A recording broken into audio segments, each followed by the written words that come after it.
name is Carly Lethborg and I am a civil celebrant. On behalf of the family of Harold, or Henry as we know him, I thank everyone for coming to this ceremony today. The memory of the friends who stood by them at this time will be a consolation to them during the inevitable moments of grief and emptiness. In a number of ways, death unites us all. Harry's death, for a time, demands that each of us put aside our toil, our cares, our business, our pleasure, perhaps even our folly, to unite ourselves with everyone else here, fellow mourners who share in the common bond of love and respect for Henry. It is at a time like this that we stop the onrush of life, pause for a little while and reflect. When we think about Harry's life, there is quite a lot to reflect upon. Harry was a unique character. Today you recall the experiences, the relationships you shared with Harry. As we celebrate his life today, you can take satisfaction that Harry has been and still is part of your life. His influence endures and will continue to endure in the unending consequences flowing from his character and deeds. A poem now read by Harry's son, Christian. He is Gone by David Harkins. You can shed tears that he is gone, or you can smile that he has lived. You can close your eyes and pray that he will come back, or you can open your eyes and see all that he has left. Your heart can be empty because you can't see him, or you can be full of the love that you shared. You can turn your back on tomorrow and live yesterday, or you can be happy for tomorrow because of yesterday. You can remember him and only that he is gone, or you can cherish his memory and let it live on. You can cry and close your mind, be empty and turn your back, or you can do what he would want, smile, open your eyes and live on. Thank you, Harrys. Thank you, Christian. Harold Smith was welcomed into the world at Christchurch on the Murray River on the 17th of March in 1931. As Tempest, Adrian, Christian and Eric were talking about their father Harry, we reflected on his life embraced unquestionably the most interesting period in the world's history. And it is not as though any of this passed Harry by. If anything characterises Harry, it was that he was interested in life. The enormous social upheavals, the great discoveries, the marvellous inventions, the momentous political and religious movements of the world that touched his life and formed his character, his values and his approach to living. Harry completed his schooling years at King's Grammar School, where he met his best mate, Franco. Franco recalls the pair being mischievous and the class clowns from a young age. After school, Harry went on to become an engineer and assisted in major projects across South Australia, in particular working on the railway from Port Adelaide to Melbourne. Harry met his wife, Marion, as she was waitress at the Werribee Hotel Harry stayed in whilst working on the railway. They went on to marry and have 4 children together: Tempest, Adrian, Christian and Eric.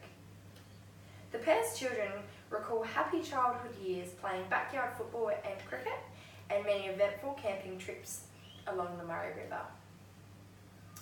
Throughout Harry's youth, family and working life and luxuries of being a retiree, the struggles of becoming a widow, he maintained his passion and angling expertise in fishing. Him and Franco frequented the ocean, always in search of new tips to share with their extended friendship group. His talent in deep sea fishing saw many fresh seafood meals for the family and neighbours alike. In his retired years, Harry absolutely adored his 4 grandsons, Zale, Dylan, Kai and Fletcher. He passed on the tradition of backyard sports and his love of fishing. His 4 grandsons now share the special bond to pass down the family for years to come. With the passing of Harry Smith, a fascinating page of history has been closed. The lives of all who loved, liked, and respected him or related to him at any level must be diminished. Harry's grandson Fletcher will now share some fond memories he had of his grandfather.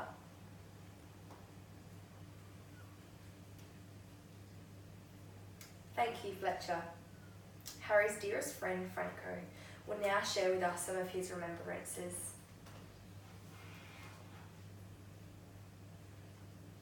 Thank you, Franco, for those lovely words. We can take one small consolation from Harry's death. He pastored us doing the one thing he absolutely loved. Though not a believer, Harry did respect the beliefs of others. So I will now call upon everyone to observe a few moments' silence. For those of you who are believers, you may care to take this opportunity to pray. Those of you who are not believers may care to take this time to reflect on the meaning Harry's life had for you. Please silently enjoy the music and the slideshow to follow on the screens.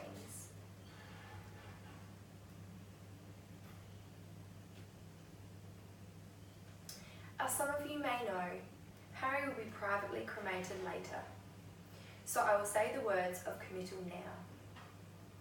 Shortly, we will tenderly and reverently commit the body of our friend Harry to the purifying elements, grateful for the life that he has been lived and for the life that has meant to us. We are glad that Harry lived. We are glad that we saw his face. We felt the pressure of his hand.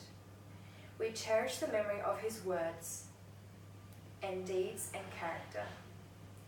We cherish the memory of his family life, his concern and care, his vitality and involvement, especially in conversation, of his loyalty and friends. His place in history. We cherish his friendship and most of all, his love.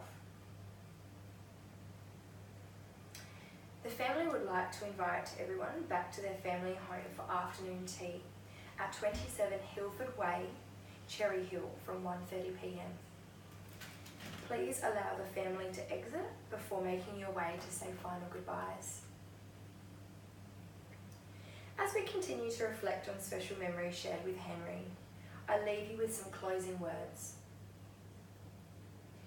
We should resolve at moments like these that while we live, we will strive to make our living to of real worth and carry on Harry's goodness to others. In the consciousness of work well done and a life well lived, death in the deepest sense can have no sting. We now leave Harry in peace. Thus thinking of him, let us leave this place in quietness of spirit, conscious of the things that really matter in life, and resolved to live this way toward each other.